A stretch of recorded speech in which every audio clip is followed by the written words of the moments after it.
Suppose you live in a world which is totally dominated by demons or by some creatures or by some aliens or by some robots, and you are taken to be their slaves. What will you do then? How will you survive in this post-humanistic world? Yes, my dear students, we are going to study post-humanistic world, post-humanism.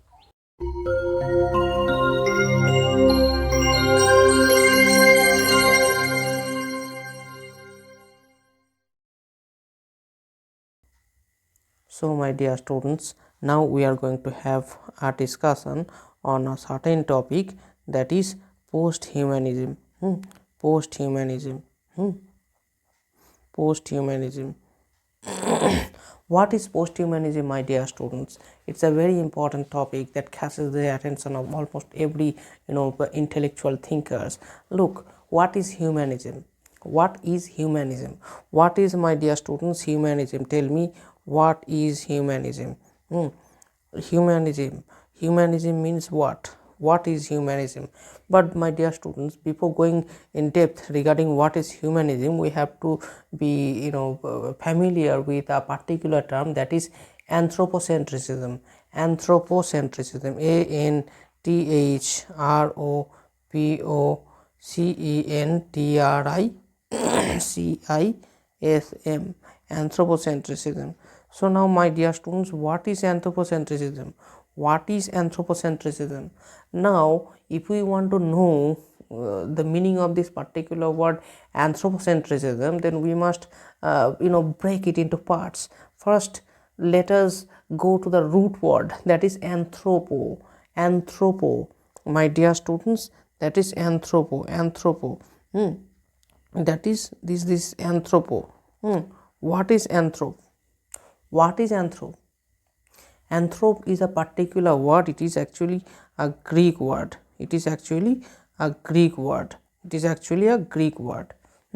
So in Greek, this particular word means someone who is human. Okay, someone who has the features of human characteristics or human personalities is called anthropo. So Greek word anthropo means actually human. Actually, human means what? Human means actually in Greek language, who are actually called anthropos. Particularly the educated people, highly educated people were called anthropos. This human would be highly educated.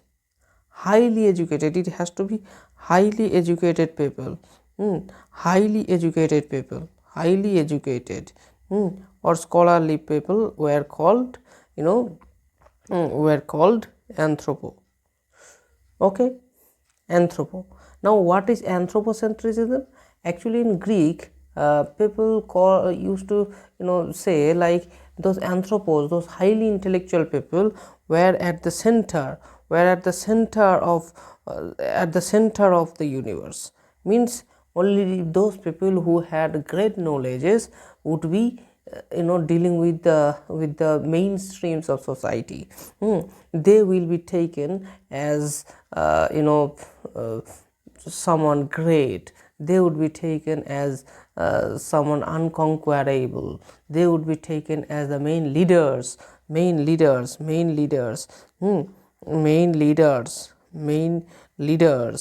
of the world. In Greek term, means anthropo means the educated human beings. My dear students, this is the funda of this particular word, Greek word. My dear students, now let us have another discussion. What is that particular discussion? What actually is the important, just a minute, let me, okay, thank you. My dear students, what is the meaning of anthropo? What is the meaning of anthropo? Of course, we know the educated human beings, but my dear students, these educated human beings who had been at the center of the earth, who had been at the center of the civilization, center of civilization,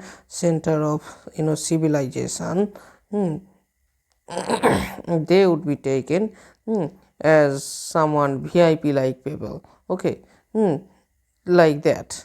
But what happened there, in European countries, my dear students, let me erase it. In European countries, these people, I mean, the white people had been taken as the most intellectual, as well as what we can say, most intellectual, as well as the most civilized or highly educated people.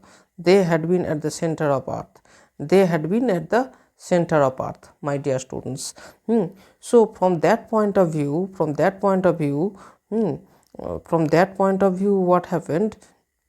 The European people, they started thinking themselves as the most superior beings. The European people, they started thinking, themselves as the greatest civilized people in the world. Okay, they started centralizing themselves. Means what? They started thinking themselves as being belonging to at the center of civilization. Okay, and the others means, if we take this particular circle, if we take this particular circle as an earth, then we have to imagine how their position had been.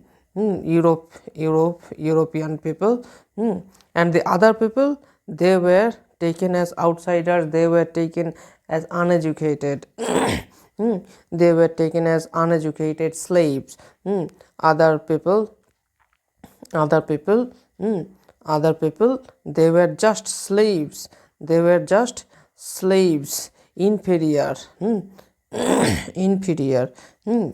Other people were taken as slaves. Other people were taken as inferior, my dear students. Inferior. Inferior. Whereas these European people, they used to regard themselves as the greatest creature. They used to regard themselves as the greatest creatures, greatest creatures, or greatest species of human beings. I mean, superior people.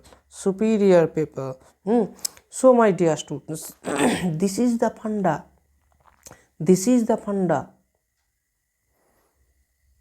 Means this is called humanism.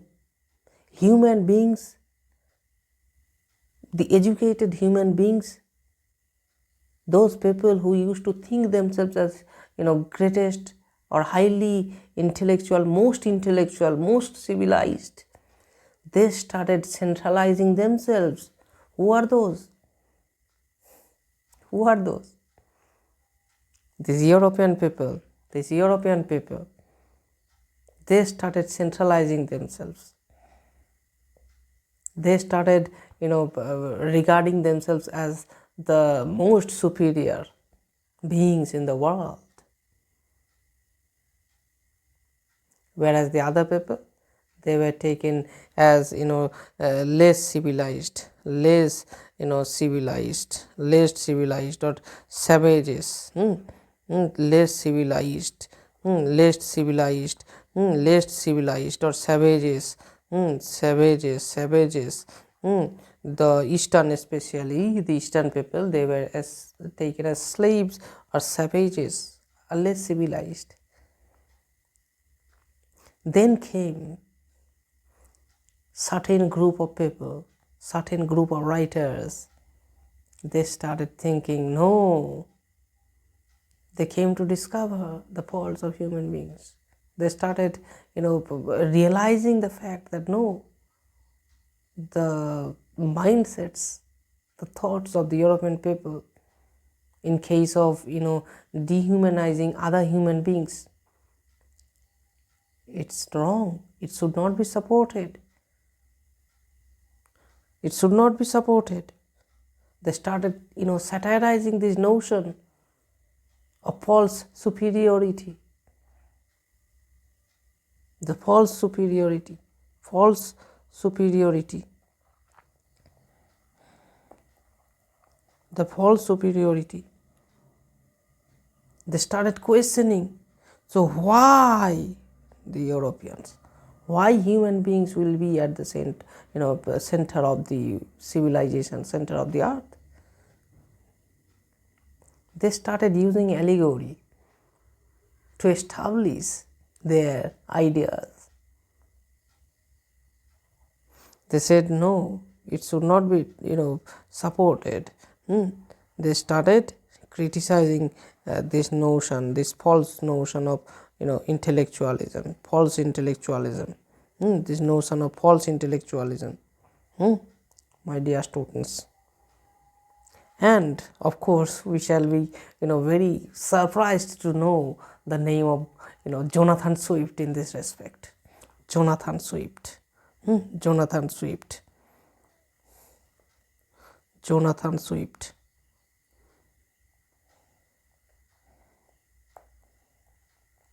He said no, look, humanism at the center of humanism at the center of civilization. If we take like these, then I think it would be wrong. Why? Because there are some other creatures. Suppose we go to some other land, other universe or other planets. Science are getting developed, science are getting improved day by day. Suppose we go to some other islands, okay? Other islands, other islands, sorry, other islands, অন্য একটা জগৎ. There we can see the aliens. They are at the center of earth and they are more powerful. They are more powerful than human beings, more powerful than human beings, more powerful than human beings. What will be happened? Or suppose that alien, that group of aliens come to our world,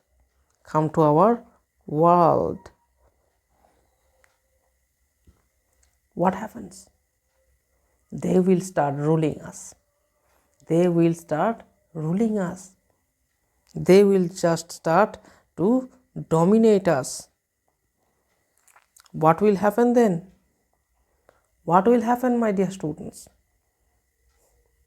We shall never be able to recognize ourselves as the most superior or the greatest or whatever, etc. kind of animal in this world. Then what will happen if they just treat us as pets? What will happen?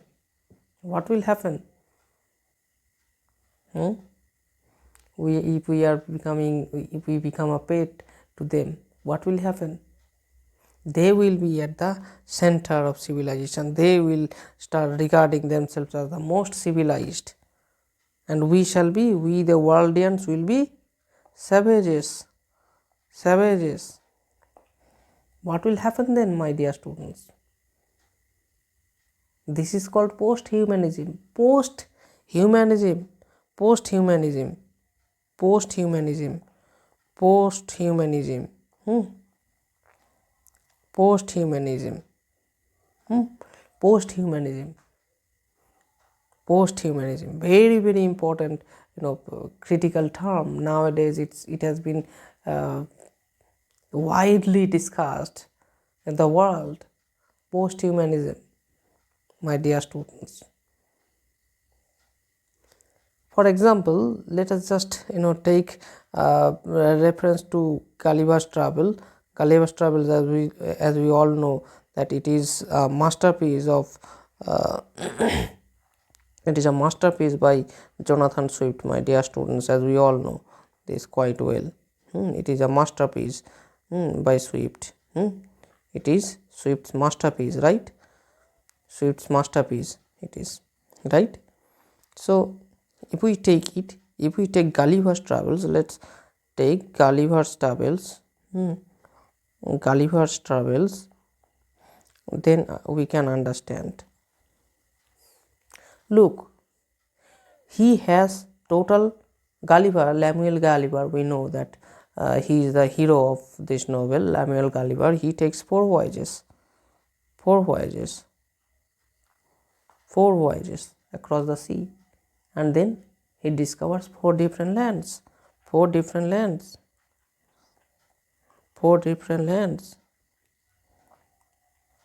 right? What are the lands? The land of Lilliput, the land of, let me take another ink, the land of Lilliput, right? The land of Brobdingnag,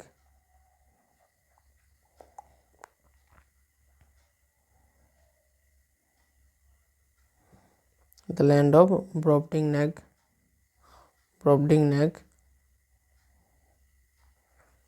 then the land of Laputa,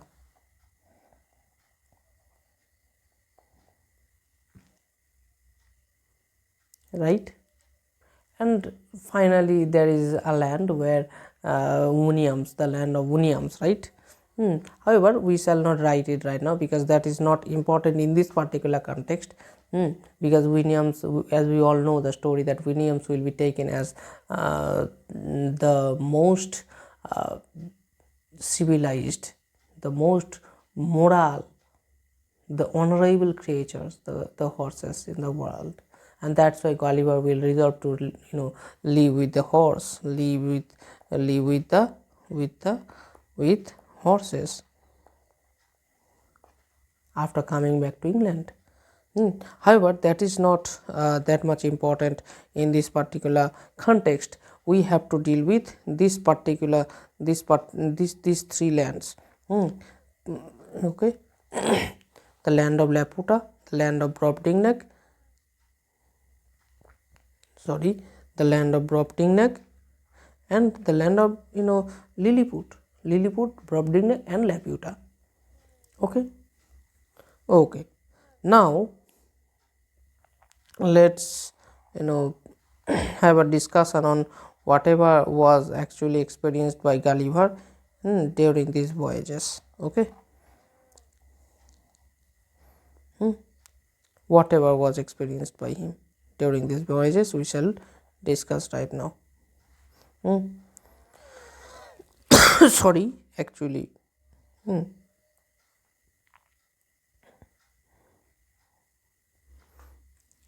Lilliput, the land of Lilliput.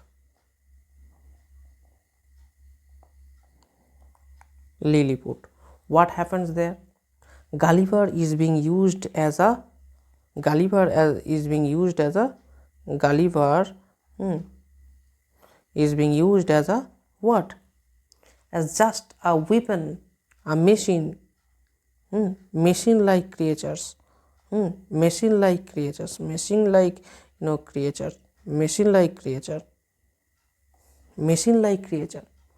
Why? He has guns, he has gunpowders, he has the capability or skill, or capability, you can say capability or power to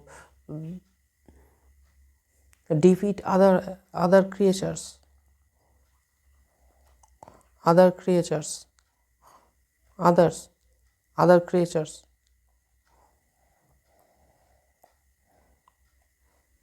like Blepuscus.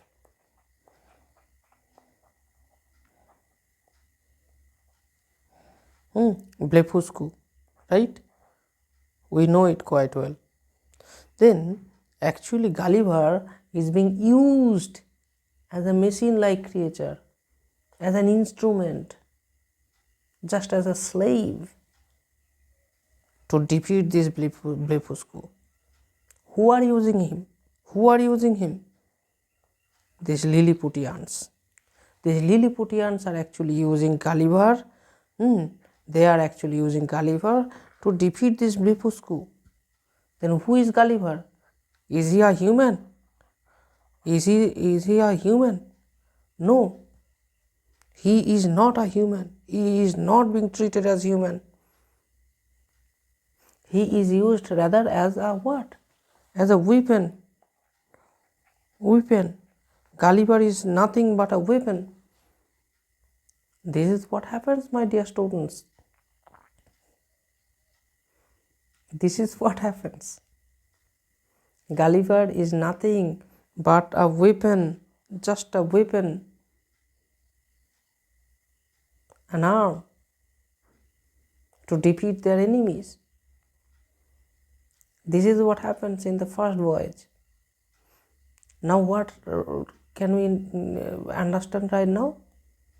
Gulliver, being a human, he is not at the center of this world, this universe. Here Gulliver is being used as an inferior being. Gulliver is just inferior being. Gulliver is just an inferior being, my dear students. This is what happens here. This is just what happens here, nothing else.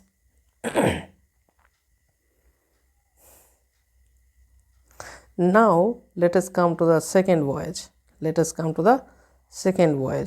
As we all know that for the second time when Gulliver started voyaging across the sea, he reached another land, the land of Brobdingnags.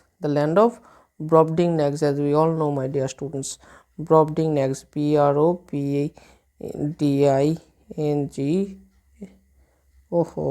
Actually this is a kinda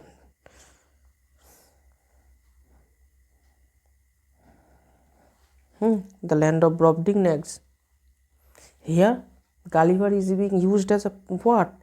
Gulliver is being used as a human being here also. No, my dear students, no. Gulliver here as well, here also Gulliver is being used as pets.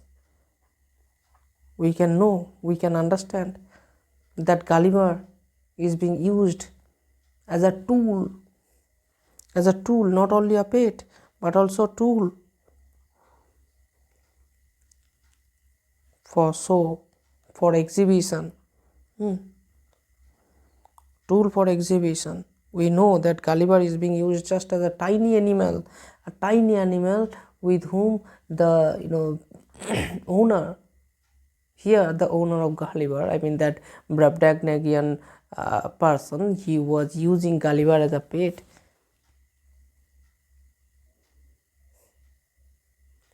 Gulliver was just nothing less than a puppet.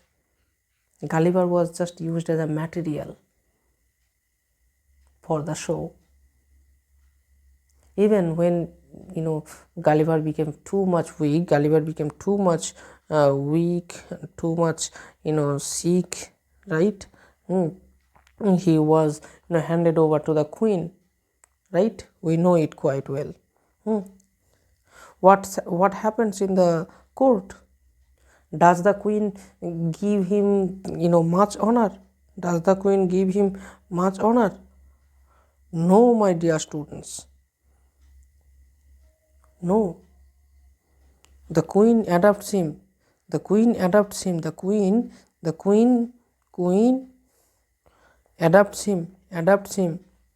but treats him as again as a pet, a favorite pet. Just think. So Gulliver is no longer a human. Gulliver is no longer at the center. Here as well. Gulliver is not at the center here as well. Just an inferior being here as well.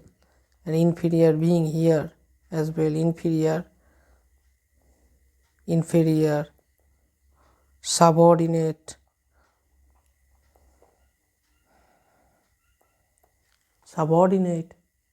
This is what Gulliver has to be treated as. Gulliver being a woman, being a man, he is not at the center. He is being taken as an inferior being, a subordinate being, nothing more than that. This is the magic of Jonathan Swift.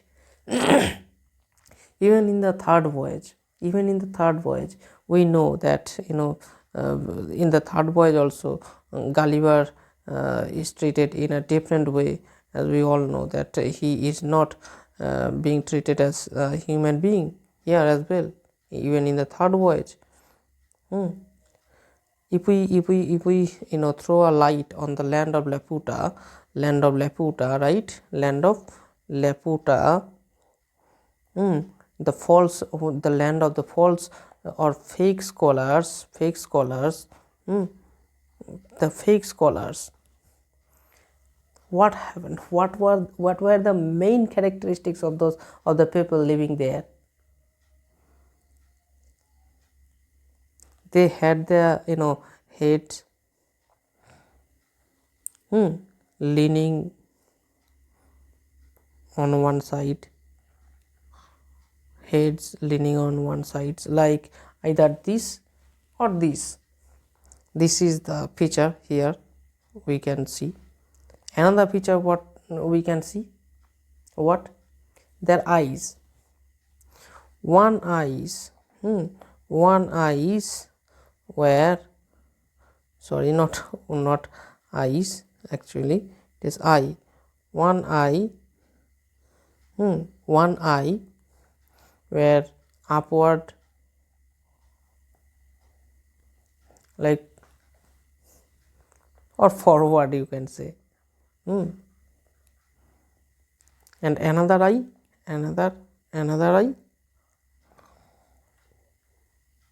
was drowned deep inside, inward.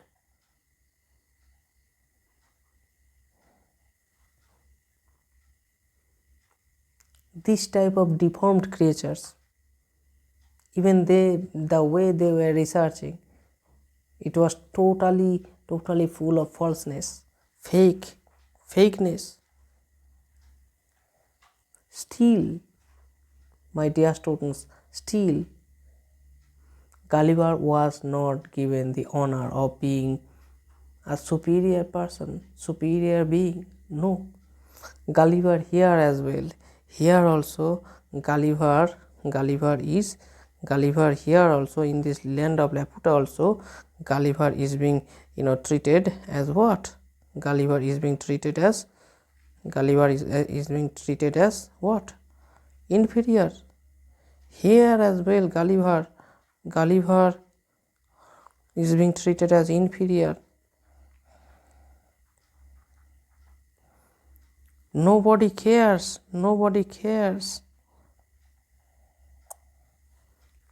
him. Nobody cares. He is treated as someone who has little capability.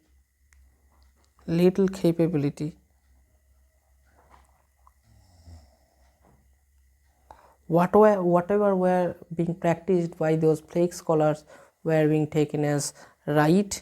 The inhabitants of Laputa were right. But in case of Gulliver, he was taken as wrong. This is what happens, my dear students. So what have we learned from here? When in post-humanism, scholars, actually those progressive thinkers, they express their agony, deep agony, regarding what we have become. We the human beings are taking other animals. We the human beings are taking other animals. What? Other animals. What? As what? Our slaves. inferiors. We take ourselves as superiors. The people like Jonathan Swift, they say no, this is wrong. Centralizing human beings should not be practiced. This is totally wrong. This is totally wrong. We should not do this. This is what is the main motto, main message of post-humanism. My dear students, this is what is the main message given by the post-humanistic scholars, post-humanistic thinkers.